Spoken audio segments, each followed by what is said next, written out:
minutes, just, you know.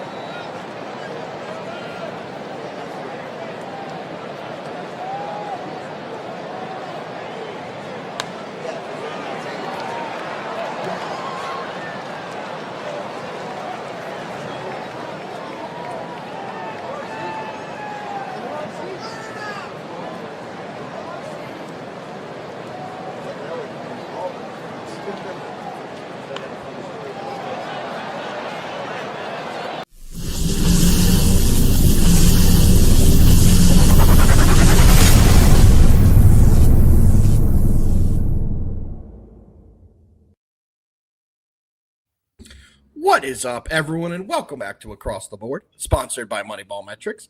It is a big week in sports. We are back 5 days a week. So, guys, you're not just going to see us Monday, Wednesday, Friday this week. We're back to Monday, Tuesday, Wednesday, Thursday, Friday. We have some surprises on the way coming for this week as well. JD, my guy, who's always with me. How are you today?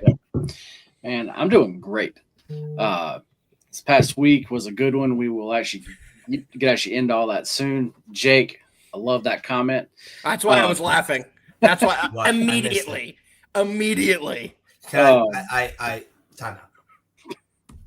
I'm gonna tell you right now, Jake. Thank you, Joe. Joe's the guy. Joe's the guy. We love Joe.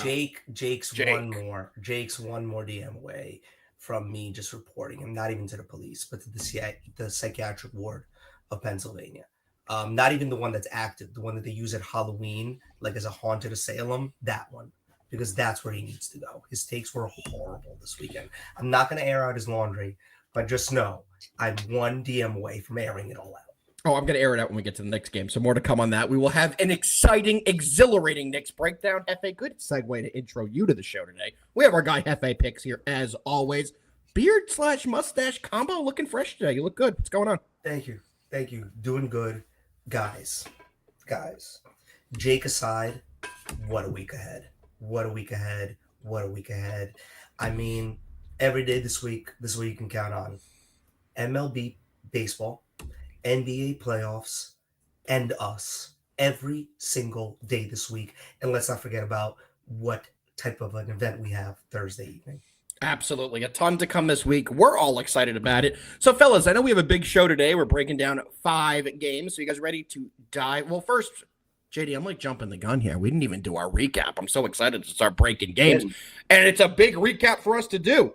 So, JD, let's kick it over to you. How did you do this weekend? I did good, man. This whole past week was really good. I finished the week up. I had a 31 point something unit week. So it was a really big week. Weekend, not actually this past weekend, but the weekend before that, I actually took that whole weekend off. Yep. I remember I did no plays. I didn't full reset. Full reset. And sometimes you do just really need that. So if you are feeling like you need it, definitely do it. It definitely helps because actually this past week I felt just a lot more locked in. The plays definitely showed that. And yeah, man, it was a really good week. I absolutely love it. I'll jump in here next. For me, I swept MLB yesterday. I went 5-0-1. We did have one push, which was crazy. It should have been a 6-0 sweep, but the Giants blew the game in the 9th inning. I had under 9 in that game, and it was 4-1 in the bottom of the 9th. They had an out on the board, and they let a walk-off inning happen where they allowed 4 straight runs. So we pushed there. Not too upset about it. I split in the NBA, went 2-2. So a plus 5.3 unit day for me yesterday. Saturday, we had a plus 3 unit day as well. So the Alpha Dog team right now is red freaking hot. Hefe, over to you. How'd you do this weekend? We had a great weekend, guys. We stayed away in NBA from the 3 massive spreads yesterday, and I can't believe how absolutely easy of a day that would have been. Warriors was our big hit yesterday for sure. Same here. We were also on the Yankees. Saturday was a pretty good day. We obviously hit on the Knicks, but we're going to get into that in a little bit. I sniped the T-Wolves. I switched my entire feelings. I just thought going into that game that it just felt like it was a T-Wolves play. The one game in the NBA that I was on the wrong side of, but it was still the right play, was the damn Clippers. Game 1, we'll get into more of that because I believe that's game 2 tonight. And then I have to talk about this one MLB bad beat that I had. It might end up being the worst beat of my season. I already messaged Alpha about it. On Saturday, I look and I see the absolute gas can of all gas cans pitching for the Florida, whatever, Miami Marlins. I don't even know where they are, Florida or Miami. And the Phillies are up. I took the Phillies -1.5. Phillies are up 11-4 going into the ninth inning. 11-4. How the Marlins ended up scoring 6 runs, 4 of which with 2 outs in the ninth, I will never understand. Obviously, Phillies win 11-10. I lose my 1.5. It might be the worst loss of my MLB season, and that was the worst loss we had all season, all weekend. But honestly, the weekend overall was really good. We're up about a little under 5 units, and tonight I already see some stuff that I know I love. I absolutely love that. JD? And actually saying, as far as that game, that was a crazy game. I had a max play on the over there. So that was nice. You hit it early. Yeah. You didn't, JD, you didn't need the ninth. You didn't need the ninth. Look, because I actually believe it hit in the 5th because I think the Phillies were up 9-1 in the actual 9-1. Then it was 9-4. Then it was 11-4. And I remember at 11-4 in the 5th inning, I was like, turning this off. I was heading to the city to meet with some friends for the next game. Next thing I know, I look in the 9th and it's 11-10. And I'm like scrolling, like, how the fuck? Crazy. So I'm glad you were able to get that, Hefe. Sorry you had that bad beat there, but at least one of us was reaping the rewards of that game. So good read, JD. Gentlemen, we have an unbelievable 5-game slate today. I'm itching to get into the games. You boys ready to dive into our first MLB game of the day? We're going to start with the MLB guys, and then we're going to get into the main entree of the NBA because I know we all are waiting for the Hefe rant of a century that will be coming very shortly. But before we get into all that, as I said, we're going to start with a little MLB. And the first game we're breaking down today is going to be the New York Yankees, who have been red hot. Take Devin Williams off this team, and they would be on a 7-game win streak. But we all know what happened in the 9th inning on Saturday's game. So the Yankees' long win streak stopped, but they started a new one yesterday by defeating the Rays 4-0. The Yankees come into this game 14-8 on the year. They're 6-4 on the road, and they're playing some great baseball. For the Guardians, they're coming in 12-9. However, they're 5-1 at home. This team plays significantly better at home, and they are the home team in this spot. Over to the pitching matchup. For the Yankees, they have Clark Schmidt, his second start of the year. He was on the IL early in the season. Clark is 0-0 with a 4.7 ERA and only 5 innings of work. He's allowed 4 hits and 2 walks. Gavin Williams, on the other end, is 1-1 for the Gardos. He has a 4.5 ERA, a 1.32 whip, and 19 innings of work. He's allowed 16 hits, 10 walks, and 3 homers. The issue with Gavin Williams has been his control. He's been a little erratic on the mound so far this season. All that being said, early tip here, 6:10 Eastern tip. I'm already ready for basketball. I apologize. Early first pitch, 6:10 Eastern for this game. Hefe, I just read everything. I came back to the stream and have now learned it's just me and you. So I'm going to kick it to you. Hefe, what do you like in the Yankees-Guardians in today's matchup? You know, looking at the past weekend for both of these teams, both honestly played really well. Guardians took care of business as they should have against a Pirates team that's teetering on major league level at this point. And the Yankees, like you said, if it wasn't for a horrendous 9th inning on Saturday, where I believe, I can't remember if we gave up a 4 or 3-1 lead, but we would be on a hell of a winning streak. But I'll tell you one thing. Yeah. I'm impressed when you lose like that, you come back and you win a really solid game 4-0. Welcome back. I have no clue what happened there. Just I could fill you in. I introed the Yankees game, read off all the pitching stats, the records. I came back and saw you were gone. So I said, well, I guess it's just us now. I'm sure you'll be back. So welcome back. Hefe's now breaking down the games. Hefe, continue. Awesome. I'm rolling with the Yankees here. I think they're about to hit. I think they're hitting their stride, man. And I'm looking for Clark Schmidt to get that first kind of outing, that rust off of his shoulders, and pitch how we expect him, but more importantly, need him to pitch for this team to be successful. Like the line here, I think it's priced pretty correct. I'm going to go with the Yanks on the money line -120. JD, what do you think about the Yankees Gardos tonight? As far as yesterday, I was on the Yankees on their actually first 5 line. I thought there was a lot of value there. I didn't understand that. But with actually like Fried on the mound there, the pitching advantage they had, that line to me just did not make a lot of sense. Today, if I had to play this game, I would also go the same way. Yankees on the first 5.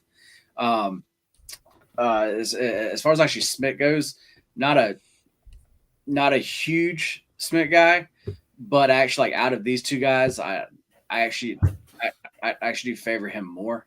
Um, he has only one start, right? Who, Schmidt? Yeah, Yeah, he came off the injured reserve. He Yeah, only pitched in yeah. 5 innings so far this year. like I said, his numbers weren't great, but I actually do expect them to be actually like a little bit better than actually that.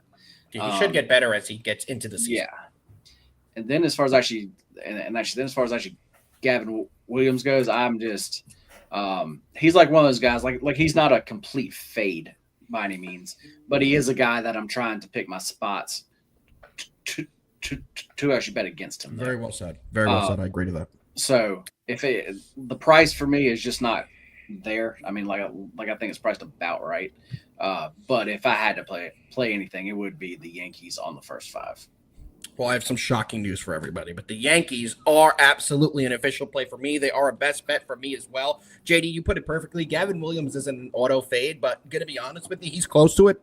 He's approaching that total. I know he's pitched well at home this year, but taking a look at how this guy's done in his career, guys, he's 7-16 as a starter. His win percentage is a .304. He has trouble with his accuracy. He can get a little wild, and he doesn't exactly throw 103 miles an hour. So against this Yankees lineup, they can hit the ball very hard, has done a very good job lately. I don't see any way Gavin Williams is going to have a good game in this spot. I do think the Yankees are going to be able to get off on him a little bit. Little Yankee news that happened about a half hour ago. Trent Grisham, who's been one of the best players for the Yankees this season, which has been shocking to a lot of the MLB world, is on the paternity leave, so he will not be there for probably the entirety of the series. Something to just keep an eye on. He is one of their late game. He switches in for a defensive substitution all the time, and when he started, he's been fantastic. I believe he has 6 or 7 homers on the year already, which is insane. So he will not be there, but outside of that, I really think the Yankees will cruise in this game. Like I said, Gavin Williams in his career has a 4.1 ERA. He's 7-16 with a .304 win percentage. The Yankees should have no problem getting off on him, and I do think the Yankees will have a big performance here. Any other comments on this game, gentlemen, and any other plays before we move to our second MLB game of the day? Nothing, man. Let's keep it moving. Second game we're breaking down today, guys, is going to be the San Diego Padres taking on the Detroit Tigers. Interesting splits for these two teams, guys. The Padres are 16-6 on the year, so you'd think they've been fantastic. Well, the 16-6 San Diego Padres are 4-5 on the road. They have a losing record on the road, which is crazy when you see their overall record. The Tigers, they're fantastic at home. They're 13-9 on the year, but they're 8-2 at home. Let's take a look at the pitching matchup here. And I think it's pretty obvious. One team has a pretty substantial pitching matchup here, pitching advantage here, but the odds aren't indicative of that.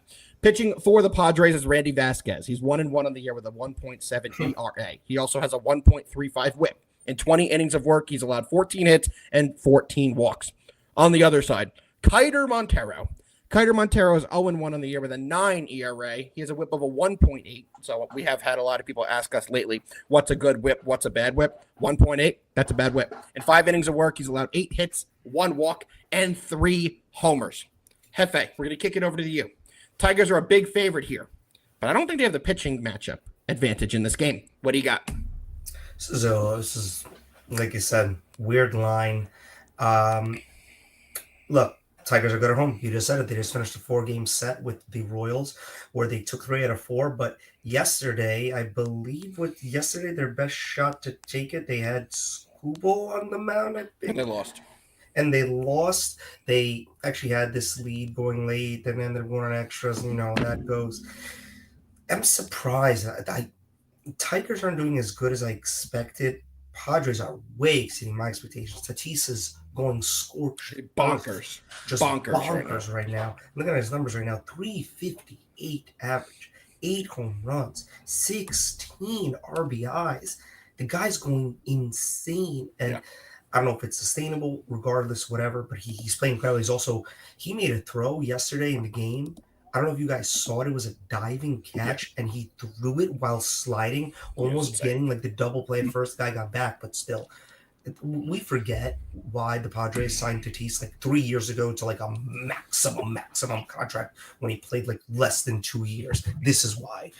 With that being said, this is an absolute stay away game for me. Everything is telling me I should back the Padres. They can't be this bad on the road forever. But this number is odd because plus 120 is almost like a please, sir, take it. And I'm like, I can't back the Tigers. This is a stay away. No problem. Please, sir, please take it. I absolutely will. I'm on the Padres here, guys. I think they are going to have a big performance here. I'm not a fan of Kiter Montero. I know, like I said, I entered the game. He could not possibly have any worse stats. They would not leave a pitcher in for any longer. Then they left him in because, as I said, pretty difficult first showing from Kiter Montero here. Let's take a look at Kiter Montero's career stats. So he's 6-7 as a starter in his career with a .462 win percentage, which is okay, not terrible. His career ERA is a 5.0. His career whip is a 1.35, also pretty bad.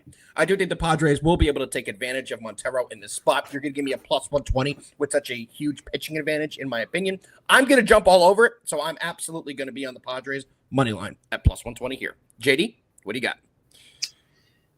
Yeah, guys, I think this line is there, and I think I know why. Because the numbers so far this season may not show it, but Randy Vasquez fucking sucks. This dude's going to get smacked. I actually do not have an actual play in this game yet, but I would be on the Tigers. I would actually be on the Tigers team and total over. For me, it'd be Tigers everything. It's just as far as Kiter goes, man, he had that one start. And he did get hit, but he also, I believe that he struck out 8 guys. He has some great swing and miss stuff here. Yes, he actually struck out 8. If you just look at his numbers, he's really not as bad as his numbers show. And then on the other side, as far as Vasquez, he's nowhere as good as actually what his numbers this year show. As far as the line, this is where pretty much I actually have it. I have Tigers favored at actually minus 121. So yes, as far as Padres, as far as value, I guess I am showing some there. But it's definitely not enough for actually me to jump in and actually bet. As far as the over goes, I really wanted to jump in and bet that. But as far as the hitting weather today is just not great. Yep. And actually that goes for every game. Yep. It is just not good hitting weather everywhere. So that's where I'm staying off, or there's why I'm actually staying off. But I would definitely lean to the full game over. Definitely Tigers team total over still, because you can probably get that at 3.5 now. Let me pull it up. Let me see what they have it currently at. Because that total's down at 8, right? The total is currently at an 8 even. Yep, no 0.5 there. It is at an 8. Detroit Tigers total runs of the game is 4.5. You can get it at plus 110. It is 4.5. Yeah. Yeah, I would probably stay away there. I would too. I think with this weather and a total that's 8, if you're going to take a 4.5 in this game on a team total, just take the full game over at that point. Yeah. Because, we just went over Kiter Montero's numbers. He's going to get hit. He will give up runs as well. So if you like that the Tigers are going to score, it may be a good game to play the over 8. Even in the not great weather, I do think that's probably the best angle if you're taking one of the overs. And then actually one more thing, as far as the Padres, they actually played last night, actually in the Sunday night game. Mm-hmm. So that's another reason why, just as far as the market, why you see the Tigers kind of more heavily favored than what they would normally be also. Yeah. Because you normally like to fade that team that had to play that game and then travel. So. And also, we know the news that happened to Luis Ariz. I'm sure not everyone has seen it. There was a massive collision at first base. Luis Ariz is one of their better players, and he ended up spending, I believe, the entire night in the hospital. He is definitely not going to be playing for the duration of the series. Hopefully, he gets back on the field soon. It was a very scary collision, but he will not be in there, and I think that also has something to factor with the line. But for me, we're taking the Padres plus 120. Luis Ariz, no Luis Ariz. Let's get it done. See the Padres have a big win here. All right, boys. We have one more MLB game we're breaking down before we get into the Hefe Spectacular. What's the right word? We should put it, JD, the Hefe Show will commence immediately after this breakdown. But before we get there, Philadelphia Phillies, New York Mets. New York Mets, the best home team in baseball this year. They're 9-1 at home. On the other side, the Phillies, 13-9 on the year. They're 4-5 on the road. Let's go over the pitching matchup because I know one of the gentlemen on this desk with me has a lot to say about one of the pitchers, but I'll break it down. Pitching for the Phillies, Aaron Nola. 0-4 on the year, 6.65 ERA, 1.66 whip. In 21 innings of work, he's allowed 27 hits, 9 walks, and 4 homers. Those numbers all around are atrocious. On the other side, we have Tyler McGill pitching for the Mets. He's 2-2 on the year with a 1.4 ERA. He's been spectacular. 19 innings of work. He's allowed 19 hits and 7 walks. He has yet to allow a home run. JD, break it down. What do you like in this game? Aaron Nola, man. He was a guy actually last year, if you were watching the show. We definitely picked our spots. It wasn't just everything, but we did pick our spots, and actually we did fade him. Yep. He is a guy that can be gotten to. And actually against certain teams, they really get to him. As far as this season, he just has not looked good. So this is one of those spots where I'm just looking to actually go against him in actually some type of way. And as far as this Mets lineup goes, they actually do have some pretty good numbers actually against him. This was going to be a team total over spot, but once again, the weather, just kind of kept me up. Just actually kind of kept me off of it. I think there is a certain Met though that does hit him very well. That is Pete Alonso. So you mean the third hottest hitter in baseball this season? The third best slugging hitter in baseball does well in a situation against the guy who can't throw a strike right now. Yep. That guy there. He has faced him 50 times. So actually, as far as the sample size here is actually large. That's a huge sample size. Yeah. As far as actually home runs, he's actually hit 5. As far as extra base hits, he has hit 8. And he has drove in, it looks like 11 runs. You can get his hits plus runs plus RBIs at actually over 1.5 at -110. I just don't think those odds are actually right for a guy who is hitting well currently and then has such good numbers against him. So that's going to be my edge play here. I like that. I respect it. Well, here's the question for you, JD. Okay. We all know the reasons why. I'm not going to go into all the details, but there's a certain player in this game who's been bet to hit a home run more than any player in baseball today. And it's someone that not many people normally bet on to hit a home run, and that's Nick Castellanos. Yeah. Nick Castellanos to hit a home run opened up at plus 750 today. The line, let's see where it's at now, it is down to a plus 550, so it's got bet down about 200 points. JD, I'm going to start with you. You taking a flyer on Nick Castellanos to hit a home run today because of the world news that has happened today? I think I'm going to pass. Actually, especially at this price now. At plus 750 was juicy. Yeah, I was about to say the price now. The odds just really don't make sense. I will say versus McGill, he is hitting 333. He has never homered, but he actually does seem to hit him well though. If you're into that, if you're into that type of just kind of wild. We're not going to get into it, but you guys know anytime there's a world catastrophe, everyone seems to bet Nick Castellanos to hit a homer. Yeah, so that's why we're bringing it up. If you're into that kind of thing, hey, like I said, if you're into that and you just throw 10 bucks on it, literally throw 10 bucks on it, have some fun. Sure, yeah. I'm with you 1,000%. That's the only way I would do it as well. I'll go into my pick for this game, guys. I'm all over the Mets in this spot. Aaron Nola's gotten hit hard, and everybody on this Mets team has seen Aaron Nola plenty of times in their career. Tyler McGill's had a great year as well. He has a 1.4 ERA. His record does not indicate how well he's pitched, but he's been fantastic for this Mets starting rotation that is ranked first in baseball in several statistical categories, which if you would have asked us, I don't know, a month ago, if that was even a possibility, we would have laughed in your face. But this Mets rotation has done a fantastic job. Their bats are finally starting to come around as well. And they're a team that I'd be scared of if I was in the NL. Hefe, what do you got? Oh, man. I backed Nola the last 2 times thinking that he would break out of his rusty start, and I've been burned twice. And that brings me to not wanting to do that again. I think the Phillies' last 2 games have been also kind of subpar. The game on Saturday, they went out and hit the ball like crazy, and like I told you, gave up 6 runs in the 9th. Then on Hefe.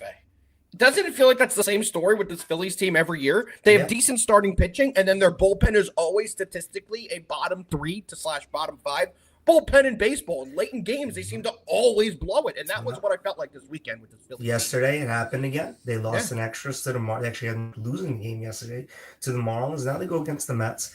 Look, McGill's 2-2, but he has a nice little ERA hovering around 1.4. Nola's just nowhere to be found right now. The Mets are hot. They just swept the Cardinals. They won every game in any which way you can. Blowouts, shutouts, walk-off home runs into the upper deck. Team's got it going on right now. I'm just going to ride the hot team, the hot bats, the better pitcher statistically. Give the Mets on the money line. There we go. All right, boys. Well, I just tweeted it out, and you guys know what time it is. It's time to get into the NBA portion of Across the Board, sponsored by MoneyBall Metrics. This is the NBA playoff edition. NBA play-in, Hefe. We're introing the Detroit Pistons taking on the New York Knicks in the Mecca of Madison Square Garden tonight. Game 2 tips off at 7:30 Eastern Time. Hefe, all I got to say to you, campaign, as smooth as champagne, all freaking game.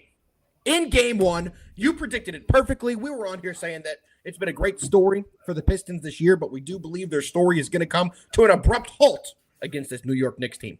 In the chat, in the comments, all Friday show, all we heard was Cade Cunningham is the best player in this series. He's going to be able to bully Brunson. He's going to be able to bully the Knicks defense, get in the paint, hit his shots, and be the best player on the court.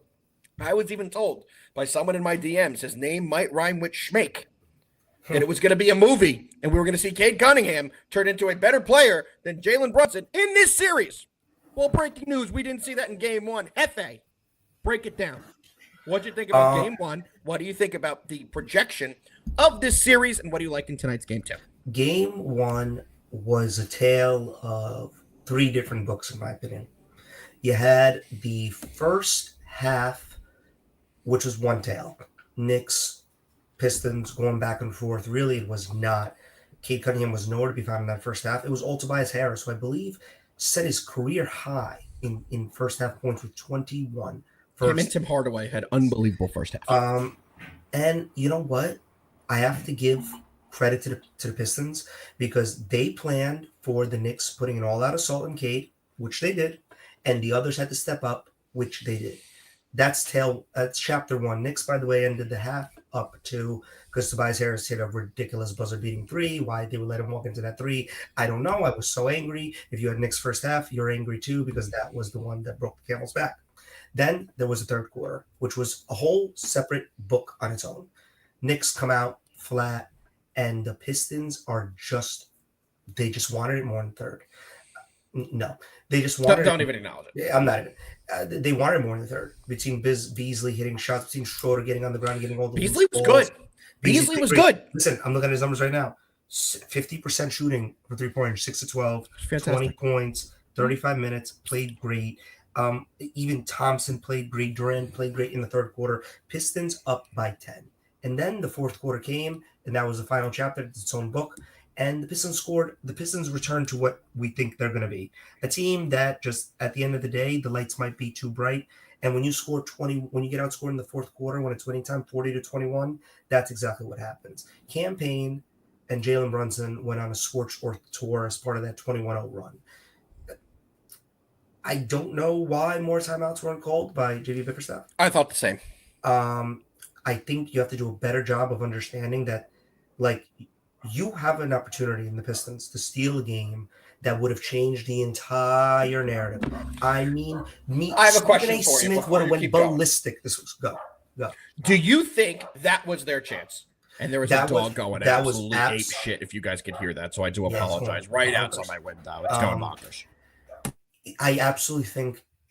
I don't know why the Pistons didn't do more to halt. I mean, the lead was just slowly going and going. Then all of a sudden, you turned around and they went from 8 up to down 11 before Beasley hits a 3 and gets them back into it. And after that, the game was really never in doubt. Here are the things that I think are positives and negatives for both teams. The something positive the Pistons can take out of it is the fact that the others stepped up. You know Cade is going to come and play. The negatives are they really played horrendous transition defense on the Knicks most of that game. Off a miss, the Knicks were running and they were scoring easily. It was from set plays that the Knicks had trouble when the Pistons converted on offense, and half-court basketball, the Knicks had trouble. Something that the Knicks could take away from this. I don't think Cat is going to play worse than he did, and he played pretty damn good. I think he's only going to play better. OG Anunoby had a fantastic first half. He looks great. If the Knicks can have the others pitch in like Cam Payne did in game 1, they're going to win this series in 5, no problems. My prediction for today, I think the Knicks, this is their opportunity to absolutely step on somebody's throat. They let the Pistons hang around way too much. I do not believe Tobias Harris is going to drop 21 points in the first half. I don't even think he's going to get 21 for the game. I think tonight you might see Cade be a little more involved in the offense, and I think that's perfectly A-okay with the Knicks, who I think will go into tonight's game with the game plan of let Cade get 50 as long as the others get nothing.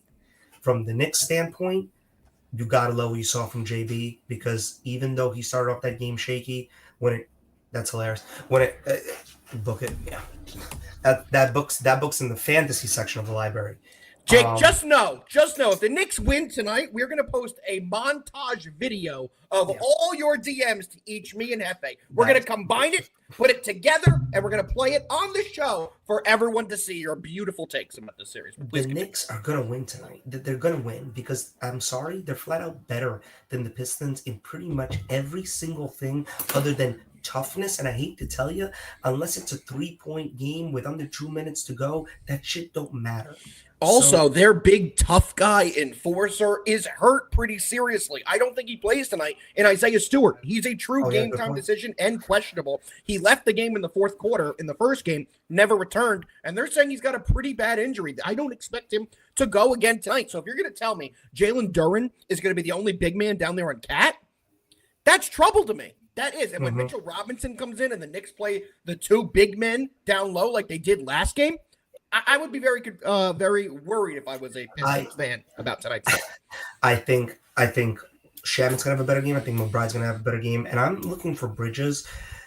I don't need him. I would like for him to get a little more involved defensively, but honestly, he defended very well. He was fantastic defensively. I was fine. And if he's the primary defender on Cade, and that's what we do for this series, that's fine with me. I'm good with that too. I think if you're a Pistons backer, tonight's going to be a game that you might just want to make other plans, because I think this is going to be where the Knicks are just going to be up early, often, and throughout. I'm not saying Knicks are going to win by 20.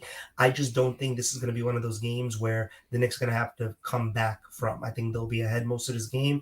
I don't think it'll be a blowout, but I think the Knicks will win once again by double digits. I'm not scared of anybody on this Pistons team.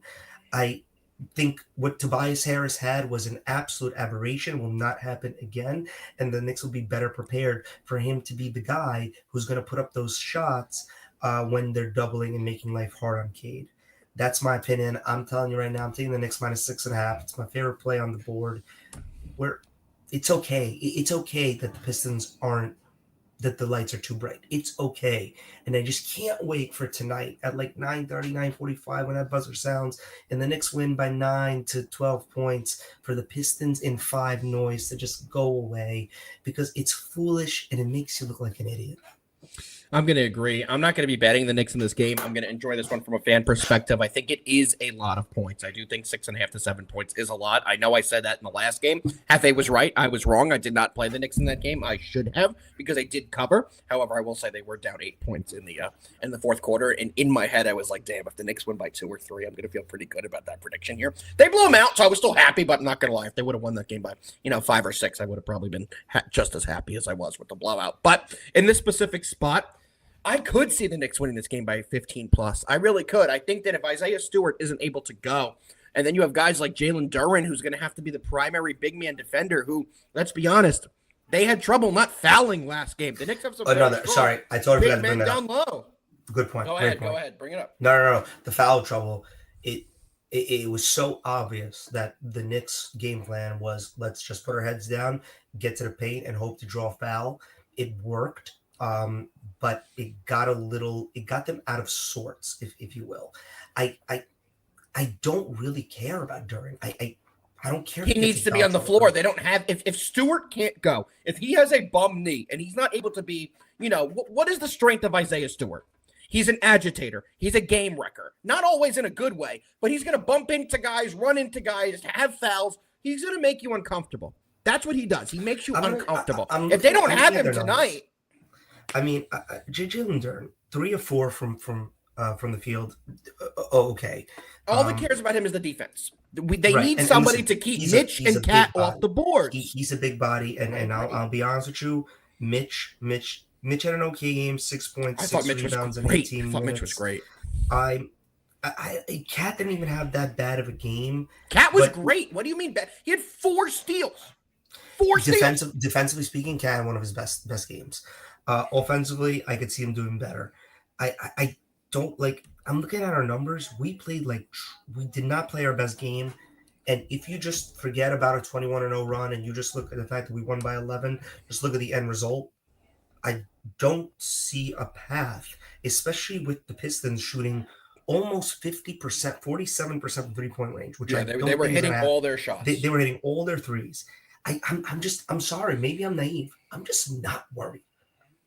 I wasn't. The takeaway from that game was, like I said to you earlier, the Pistons had their chance. They had an 8-point lead in the fourth, and they didn't convert. To me, you see it a lot in series. When you have your opportunity, you need to get that win. And if the Knicks have a big win tonight, I think the series ends in 4 or 5. That's the best way I'll put it. Like I said, no play for me. If I were to lean something, I would lean the Pistons +7. But I do think I'm pretty confident the Knicks get the win outright. Joe's comment up.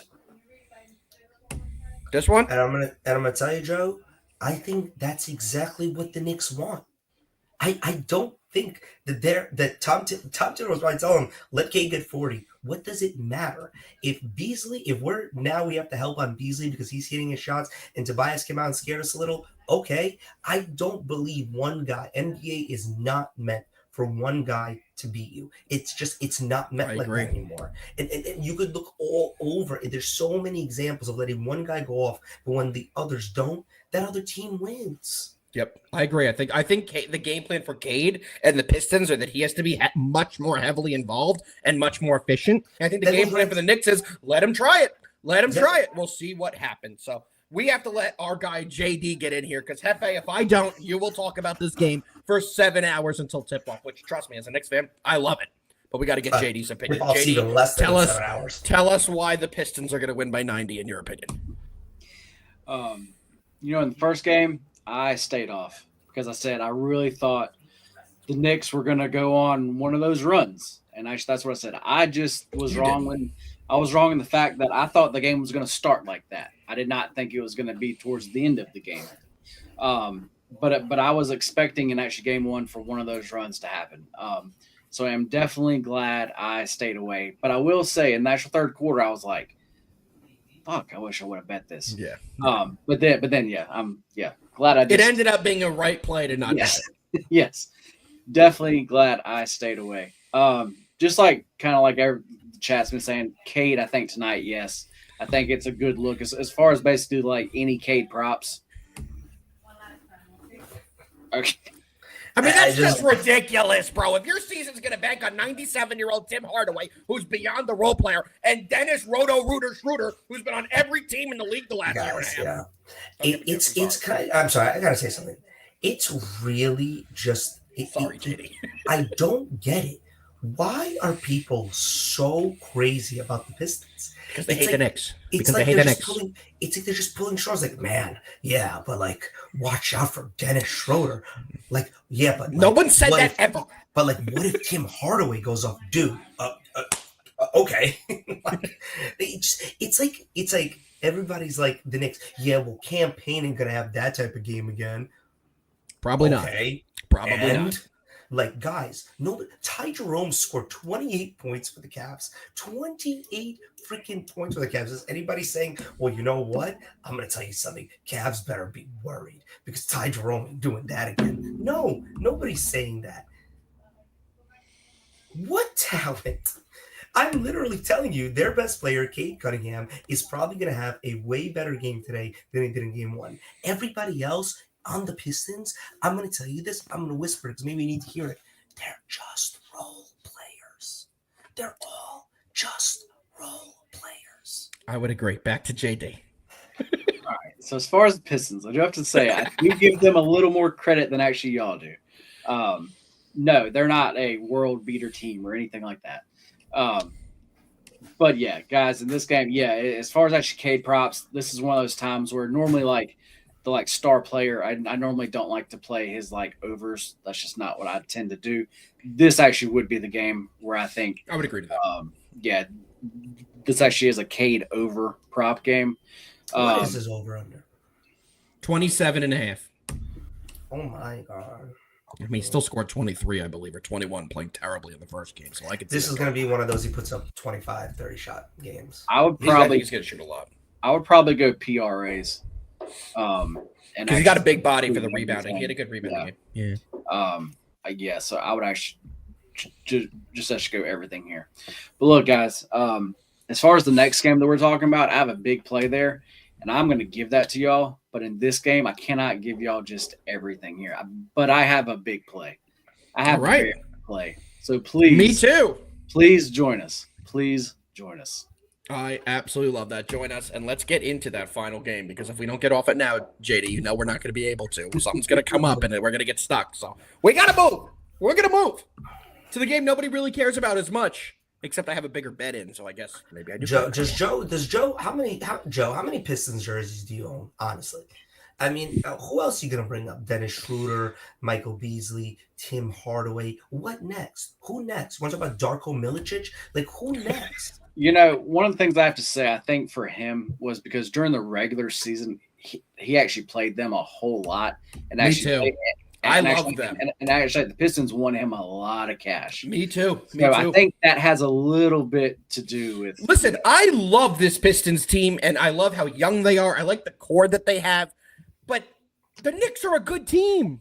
It's a tough first-round matchup for the Pistons. Yes. If the Pistons had a different matchup, I would definitely be more favored towards them. But it's just difficult, especially with having Isaiah Stewart banged up tonight. I just don't see it. I just don't. Two things.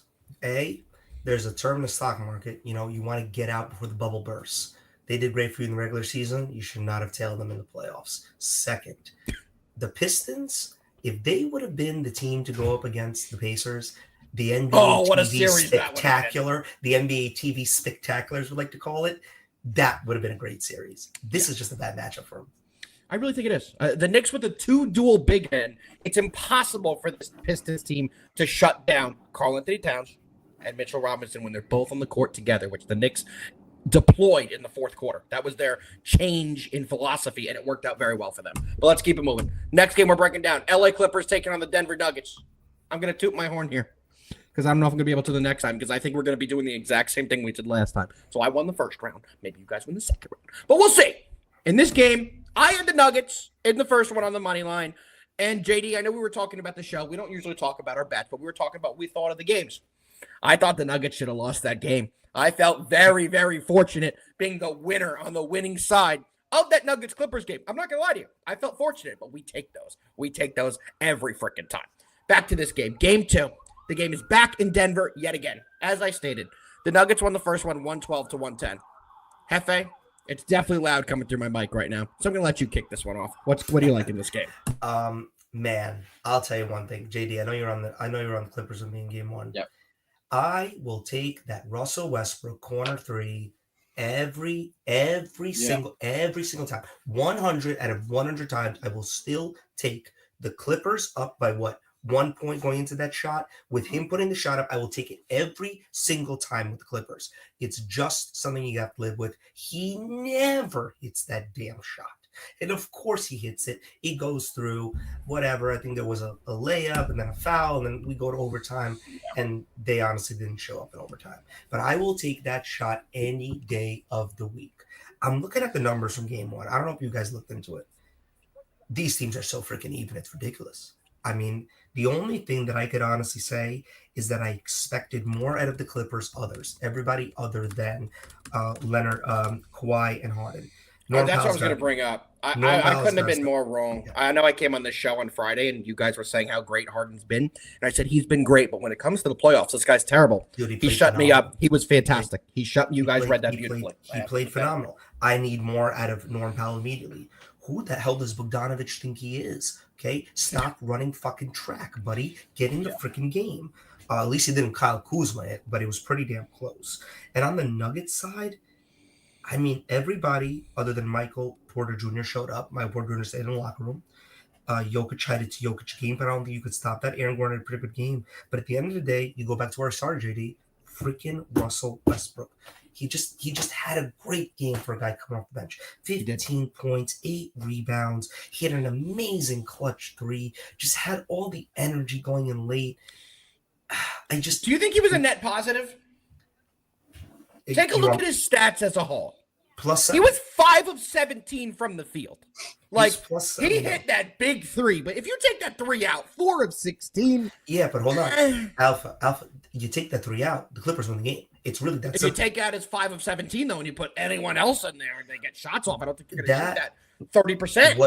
What Joe said is true. I felt like the Clippers took the foot off the gas in the fourth, and all of a sudden the Nuggets were just closer. I'm with that. With that being said, I expected this to be a little more of a line where the Nuggets were favored, especially at home, ending the game how they ended. This line absolutely is barking. It's not even screaming. It's barking at me like the dog that's in your damn mic, Alpha, to take the Clippers again. So I'm rolling with the Clippers again. It would be nice for Ben Simmons to not play. That's all I'm going to say. I love seeing him on the bench. I love seeing him looking defeated on the bench. And so he's got this blank look on his face always. It's just comical to me. It's just like I feel like he forgot like what to do, like how to play or like where to even stand. He's just net minus. I have nothing to say about him. JD, he hasn't played tell in me 5 why years. You're with me. He hasn't played in 5 years. JD. Yeah, Hefe just kind of said everything that I wanted to say. Clippers had no business losing that actual game there. They like truly didn't. They turned the ball over 20 times, guys. That is not what this Clipper team does.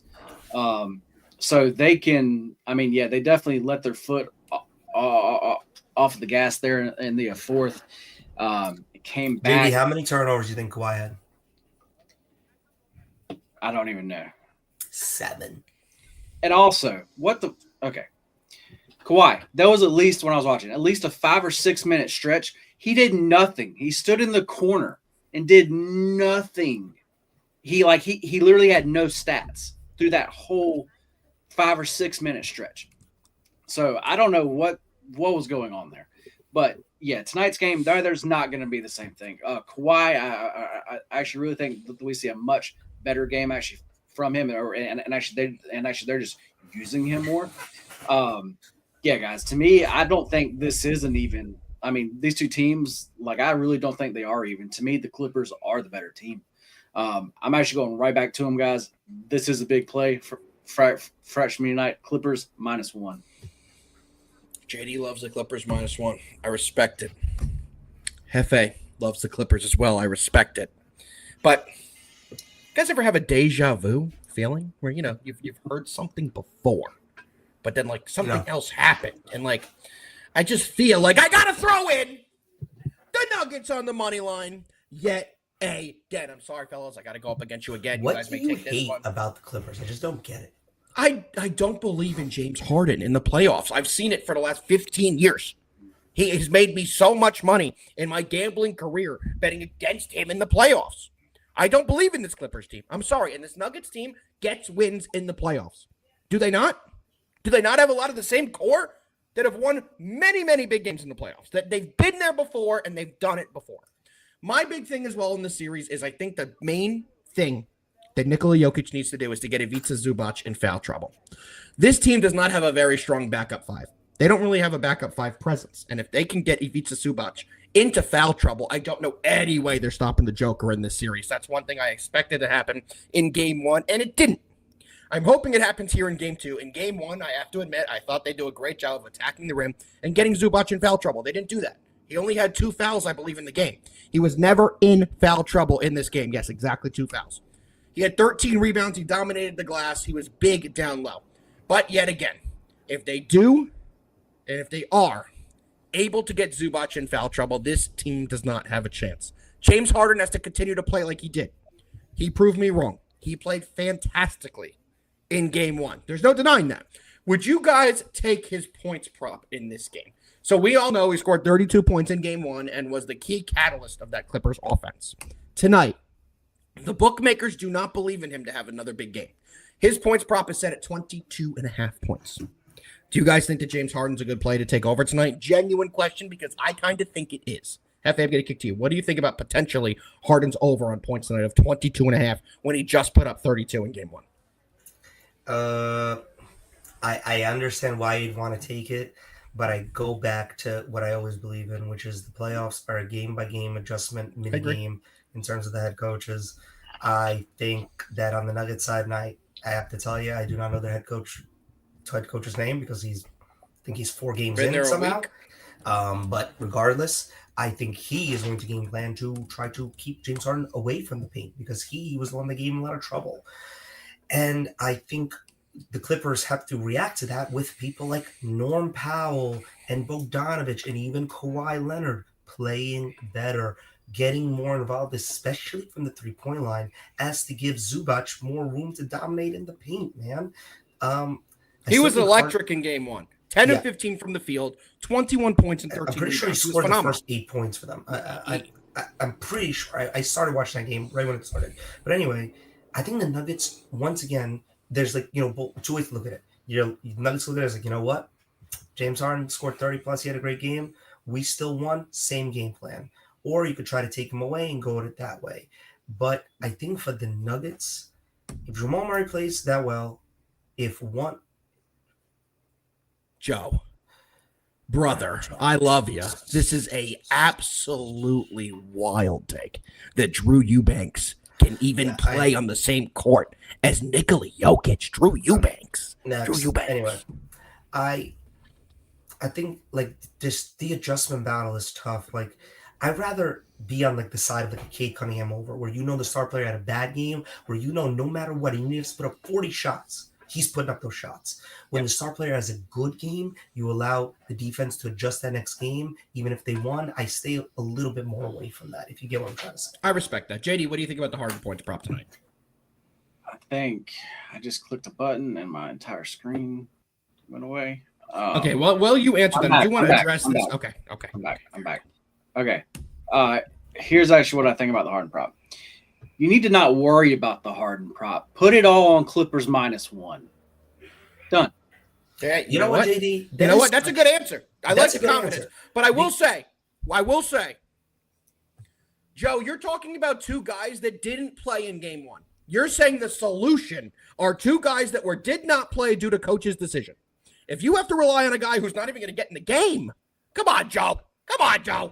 I know you're the man. I think we're getting a little bit too into the differences between game one and game two. Not if Drew Banks didn't play in game one, don't think he's going to log 12 minutes in game two because they're going to change their entire matchup. This was a game that was decided by a Russell Westbrook 3 that I will live with for 100 of 100 times. That's all I'm saying. And I know that the Clippers in the locker room saying, guys, we had the game. We let a guy get a shot off that we probably would let happen again tonight. It is what it is. We back. I don't think much changes in this game in terms of the matchups and the way that these coaches are looking at it. Adjustments. Fair. I think Ty Lue is a good coach. And actually, one last thing, and then two more things. Don't forget this comment. I want to see what his PRA is, though. I actually don't, man. I actually think it's priced about right. Also, remember, there was 222 points. They had overtime in that game. 26 of those points were in overtime. James Harden's PRA is 37.5. Obviously, he scored 32 in game one, so it soared over that. Mm-hmm. Yeah. All right, one last thing, and then we'll be actually done with this game. I have not done this in a long time. Oh, man. In such a long time. Oh, there's some viewers that may have no clue about what I'm about to say. I don't even know what you're going to say. You do not. I'm nervous. You should not be. Alpha should be. Because I'm challenging him to. Wow. All day, baby. all day am I taking that bet, my friend. It's on. And he's got to be in it too, because fuck him. Sorry. And actually, just for the people who do not know, if the Clippers win tonight, tomorrow, Alpha has to come on this show in front of all y'all and cluck like a chicken. If the Clippers lose, you'll see myself and Mr. Hefe Picks coming on here and clucking like a chicken. We're bringing it back, huh? We're bringing it back. Bringing it back. Okay, Cluck bets are back. We have it locked in. I'm excited for it. JD, great contribution to that. I absolutely love it. I love it. JD, you addressed the over comment. Any other props you guys like on this game? Any other plays you guys want to give out on today's NBA before we head into our best bets and the other couple things that we do on the show daily? I like your Kawhi points over. I actually really do think tonight, like, he has a much bigger role. So yeah. There we go. Hefe, anything from you, brother? Been eyeing Karl Anthony Towns 2+3s. I should have said in any other game but the next game. Dead even odds. Plus 100. Dead even odds. Cat over 2 threes. Kind of like it. Absolutely not. I'm probably gonna. I don't know. Probably gonna put actually like a tariff on it. As you guys know, if you ever see a hockey play on my account, just know that I was hacked. It wasn't me. It just wasn't me. That's all I'll say about hockey. Not exactly an expert in that field. All right, boys. But it's been a fantastic show. We've covered a lot. We've done a lot. But there's still more we have to get into. But first, we do want to bring up our free trial for the Portfolio EV with Odd Shopper. We have a big presentation coming to you guys sometime this week. It's part of our big surprise for the Monday, April 21st week. We have plenty of surprises for you guys this week, but we will be going over more on how to create your own portfolio with the Portfolio EV. Let me throw this on the screen as well. We are now partnered with the Odd Shopper Portfolio EV. JD, we have a play of the day for the Portfolio EV today. You know what? When I got kicked off the screen, it deleted it. Everything. So tomorrow. So look, guys. Yeah, we're actually gonna build everything out for actually y'all to see like exactly how that works. We're gonna be doing either that tomorrow or either actually Wednesday. I'm not exactly sure. We have a meeting right after to figure that out. I was about to say we're literally meeting right after this to figure that out. But that's gonna be that.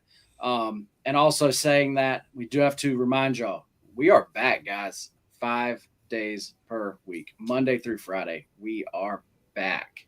We are back. We're not going back. We are back. We are 5 days a week. So yet again, JD, when can they see us next? Tomorrow. Isn't that beautiful? Noon. Isn't that beautiful? I think it's beautiful. We're excited to be back. We love being here every day with you guys, and I think you guys enjoy hanging out with us as well. We always have a great time with the commenters, with the viewers, with all you guys. You guys make this very enjoyable for all of us, so we appreciate every single one of you. That being said, we have some best bets for you guys today. Hefe Picks, you better not have one again. You're not going to do that again to us. What do you got today? How many do you have?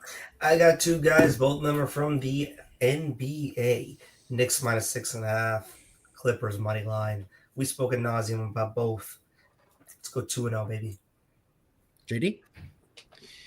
Give me the polar bear over 1.5 hits plus runs plus RBIs. You can get that at -110, guys. I just really think that price is way too cheap here. And then we just talked about it. I think I got across the point to y'all just how much I actually like this game. Give me the Clippers -1. Great time for me to jump into my best bets. My best bet of the day, Nuggets, money line. Despite what these 2 other boys said. And my second best bet. I got to give one in the MLB today as well. So I will do the New York Yankees on the money line. They're going to stay hot. The bats are going to continue to hit. We'll see a Yankees win there. Get your phones out. Take your screenshots. Because you can see the Monday best bets right here in front of you guys. I'm on the Nuggets and the Yanks. Hefe is on the Knicks, shocking, in the Clippers money line. And JD's on the big bad polar bear over 1.5 HRR. And the Clippers -1. Fellas. Fire alarm. God, I can't believe you guys can hear that. It's fantastic news. Fellas, good news. I only got another month in this dump, so I'll be out of here. You won't have to hear anything else. for the foreseeable future. But, fellas, fantastic show. It's been an absolute blast breaking down the MLB, the NBA.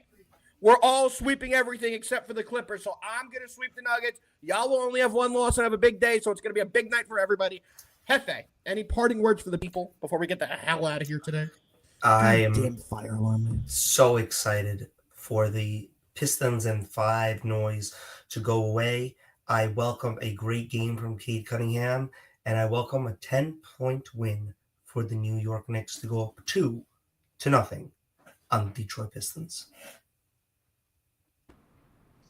JD, well, we circle the wagons. Guys, this past week was an absolutely massive week for the whole MBM team. Absolutely. We finished out the week yesterday with hitting a Justin Thomas outright. Plus 2,000, if I'm not mistaken. Plus 2,000. And actually did have a full unit on that. So that was a very nice hit to end the week. I actually finished the week with a plus 31 unit week. And guys, that was not even the best. We actually have guys on our team that had bigger week than actually that. I have a big play going tonight. I will say that. DM me or actually DM the MBM page, and I'm going to give you a crazy deal. Just DM me. But yeah, guys, Monzy, man, you're in the chat. I'm glad to see you here. But guys, tonight it is a smaller slate, but it is a good slate. It's a really good slate tonight. I prefer something like this than when there's 17 MLB games and for like tomorrow's so much going on. But yeah, let's all take Clippers -1 and let's fucking win. Let's fucking win. Nuggets by 1 billion. We appreciate every single one of you. We'll be back tomorrow. How fun is that to say? I haven't said that in forever. We're back tomorrow. Yet again, we'll be back tomorrow to break down the Nuggets win, the Knicks win, and the Yankees win, and the Mets win. We will catch you guys tomorrow. We appreciate every single one of you. Even you, Jake. We appreciate you. We'll see you guys tomorrow. Peace.